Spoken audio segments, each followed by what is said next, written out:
Hey,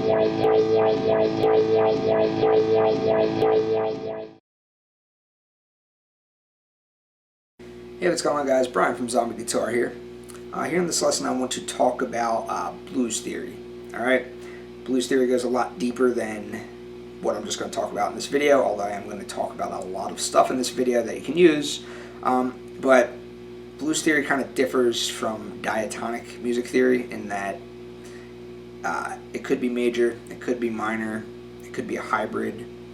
It doesn't necessarily apply, or it doesn't necessarily follow any exact rules, okay? Just kind of whatever sounds good, kind of go with whatever sounds good, right? So yes, there's theory, but it's not as cut and dry as diatonic music theory, okay? So most of my videos that I have made up until this point have been about diatonic music theory, all right? So this is going to be essentially how you can approach a 1-4-5 progression in a major context, a minor context, or a hybrid context, okay?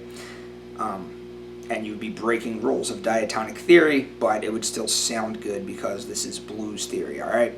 So, basically a 1-4-5 progression, let me just quickly explain what 1-4-5 progression is, if you don't already know. You take a chord that is rooted somewhere on the low E string, okay? So that's going to be your 1 chord. Say you start on the 5th fret. It could be a minor chord, it could be a major chord, it could be a power chord, it could be a dominant chord. It could be kind of like a moving shuffle figure. Okay? Doesn't matter. That's your 1 chord, alright?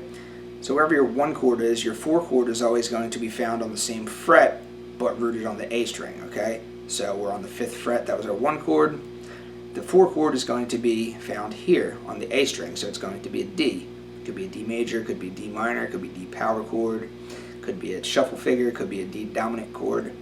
Okay, that's your 4 chord. Your 5 chord is then found rooted on the A string 2 frets higher. Alright? So that's your 5 chord, which would be an E in this case. So you have a 1-4-5 progression which uses those 3 chords. They could be major chords, they could be minor chords, they could be dominant 7 chords, whatever. We're just going to, in blues theory, you just refer to this as blues in A, okay? It's not A major, it's not A minor, we're just saying it's A blues, alright? So, what I have stored in my looper pedal is, I have a 1-4-5 progression stored, and it is in A blues, where I use all dominant chords. So I use an A dominant chord, and then a D dominant chord, and then an E dominant chord. Alright, and that progression sounds like this. This is what a 12-bar blues is. You can count. Every 4 counts is 1 bar. Every 4 counts is 1 bar. There's 12 bars, and then it repeats. Okay, so listen.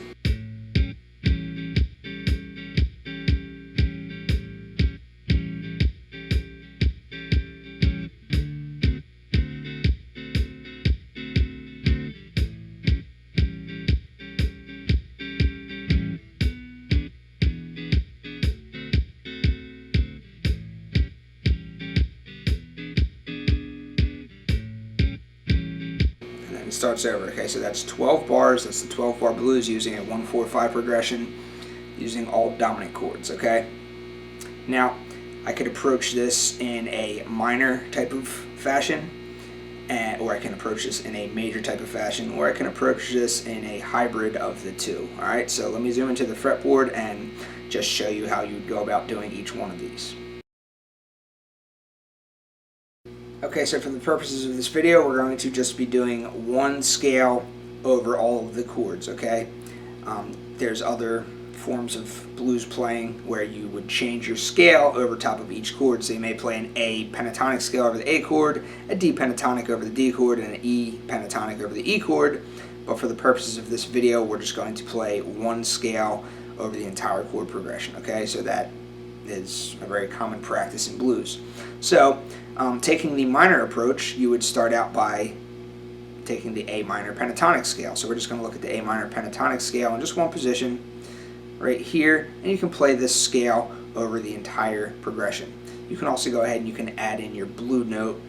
Your blue note is found right here on the 6th fret of the A string, and right here on the 8th fret of the G string. within this position. Okay, so you can just play this scale over top of the entire progression and it's going to work. All right, so let's hear how that sounds.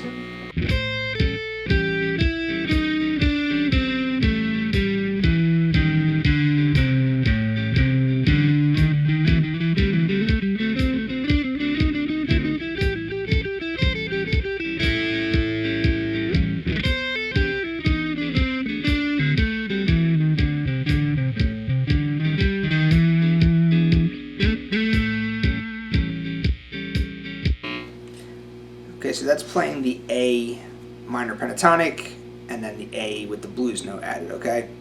So if you wanted to add in flavor notes, you can also, usually within the minor context, usually people look to the Dorian, okay? You wouldn't so much want to use the natural minor scale. You could, but within the context of blues, usually when it's minor and you want to add in flavor notes, they go Dorian, okay? So keeping with the same position here, we're going to go and we're going to add on our flavor notes to make the A Dorian mode. Alright, so here you have your A Dorian mode, and you can still keep that blue note there if you want. That blue note is always an available note, alright? So let me just kind of run up and down the A Dorian mode over top of this chord progression. You're going to hear how it sounds still minorish, but now it has some flavor to it, okay? So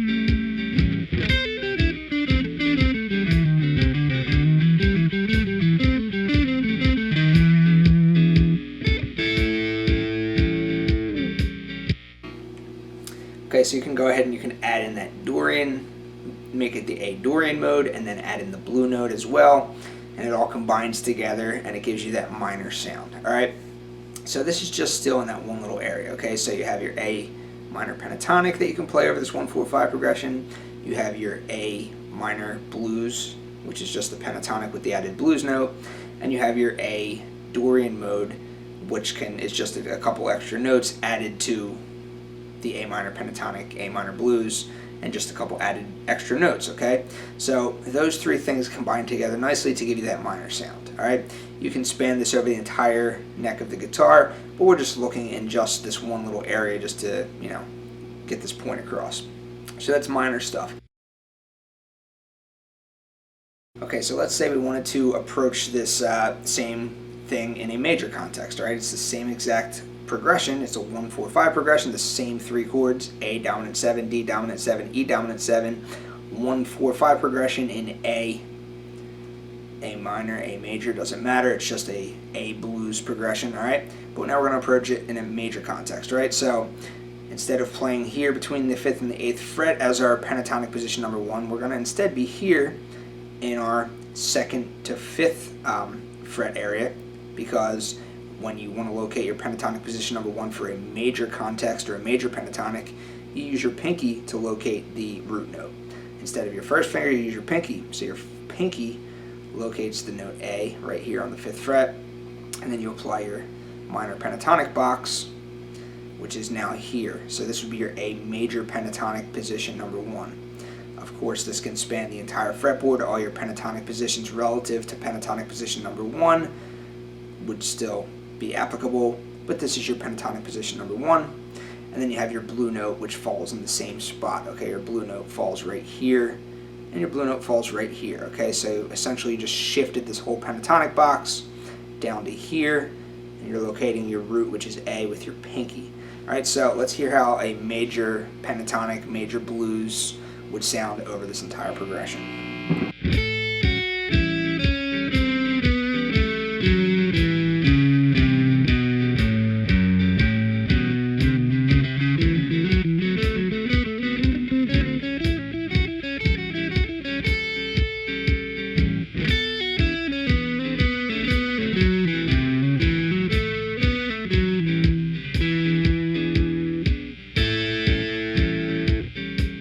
So that was the A major pentatonic played over the entire 1-4-5 progression, the exact same 1-4-5 progression that I was soloing before. Now we're just doing it in a major context. The blue note was also added in there, and it was in the same position as it was when we were in this area. Only now we're in this area because we're doing it in a major fashion, okay? So the blue note still falls into the same spot, all right? So if you want to go ahead and you want to add in some extra flavor notes when in a major context, you would go and usually look to the Mixolydian mode, all right? So, you know, you may want to just go to the A major scale, but generally in blues, when it's approached in a major context, they generally approach it using the Mixolydian mode as opposed to just the A major scale, okay? It sounds more bluesy. All right, so the A Mixolydian mode within this pattern here, okay, again, this can be played over the entire neck of the fretboard, but we're just looking in this little pentatonic position, number 1. All right, so the Mixolydian mode within this A major context, this A Mixolydian mode looks like this, all right? So you have this.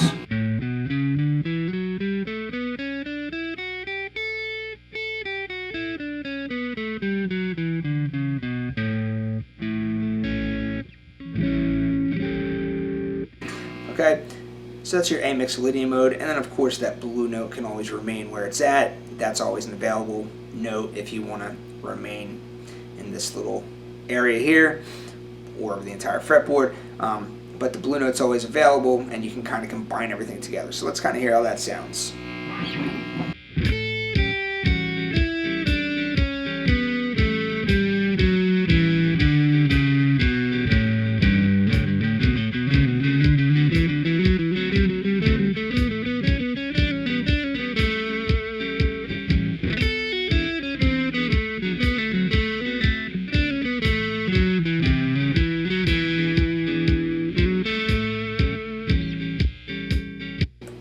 Okay, so that's adding in those extra flavor notes using the Mixolydian, the A Mixolydian mode, just in this one little pentatonic position number 1 area, and then combining it with the pentatonic and the blues. Okay, so that's your major context.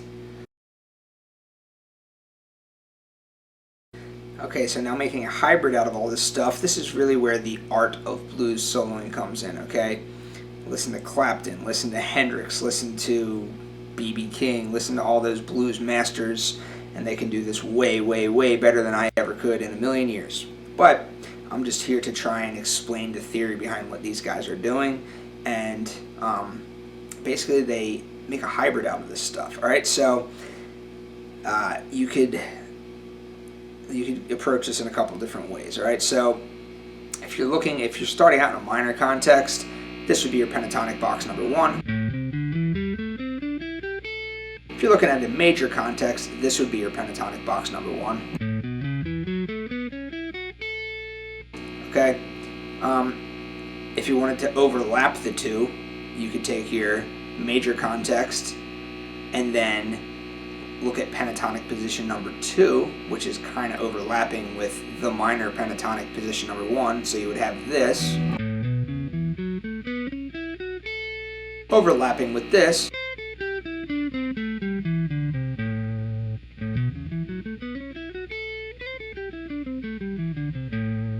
Okay, and you can kind of just like use both of those scales in conjunction with one another.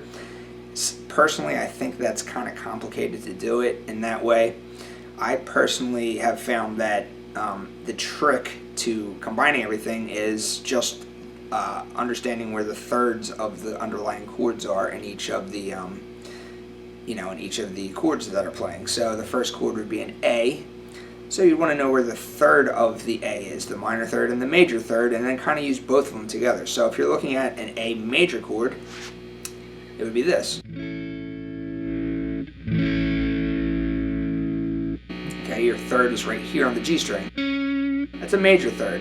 If you have an A minor chord, it would be this. So this would be your minor third here on the G string. Okay, so you would just kind of want to use both the minor third and the major third over the A chord as the chord progression is occurring. Okay, so whether you're playing in a minor context or you're playing in a major context, just kind of target the third of the underlying chord. Okay, so let me just kind of noodle around in the A minor pentatonic scale, but I'm going to throw in that major third as well.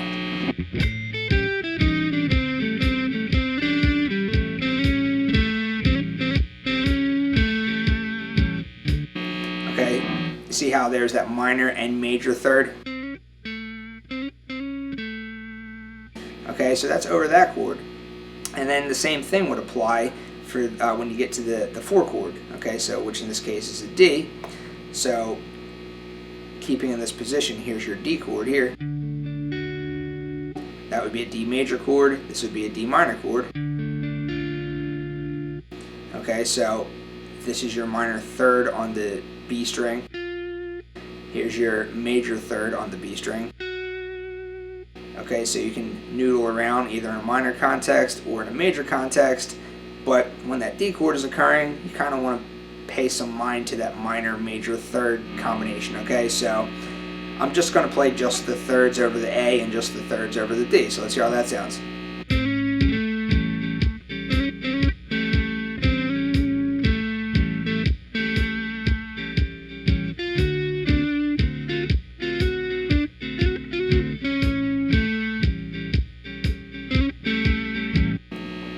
Okay, and then the same thing would occur for the D, or for the E chord, for the 5 chord. Okay, so it's the same chord shape.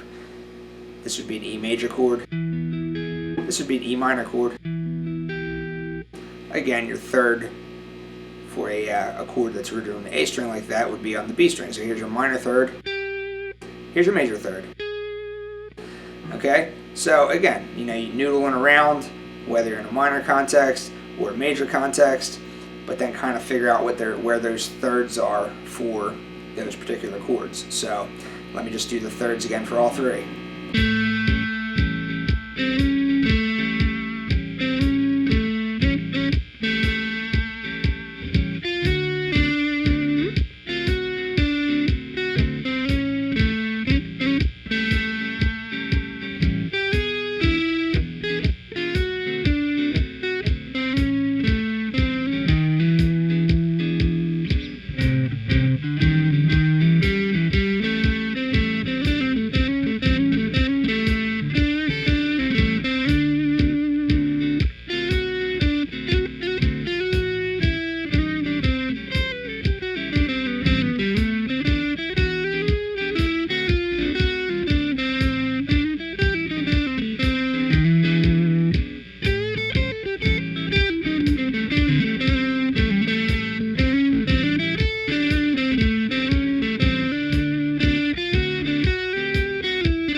Alright, so that was just like my crappy improv of trying to, incorporate these thirds. I tried to do it for every chord, so I generally don't really improvise like that.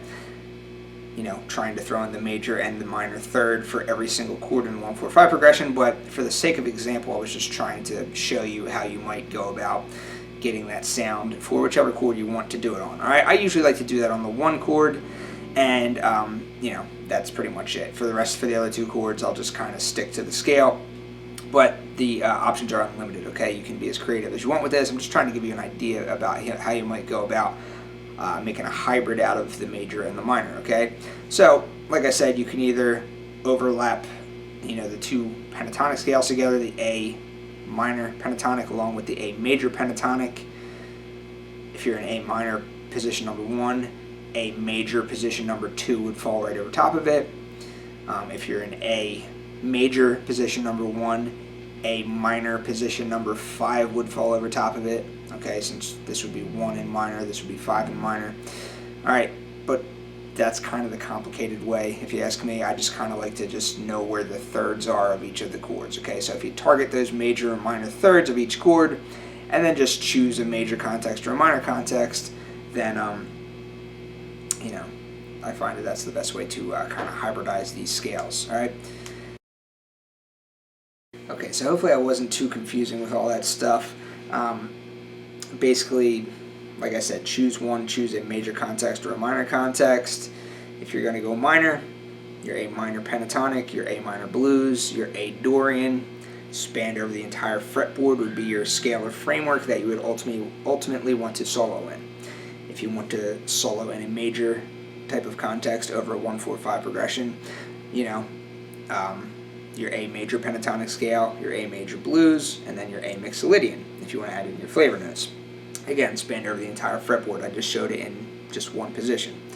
If you want to make a hybrid out of the two, you can either try and think of both scales simultaneously, which to me is kind of complicated. I guess other guitar players may find that a little simpler to do. For me personally, if I'm going to try and hybridize the two, I just pick one. I pick either a minor context or a major context.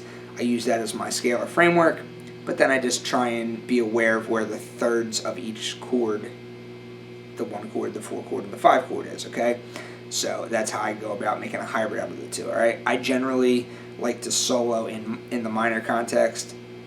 Most guitar players that I know pretty much like to do the minor just has that bluesier sound to it, okay? So most players are going to probably pick the A minor, which would then be the A minor blues going along with the A Dorian, and then just kind of throwing in those major thirds of the chords, and then that's it for the major stuff, all right?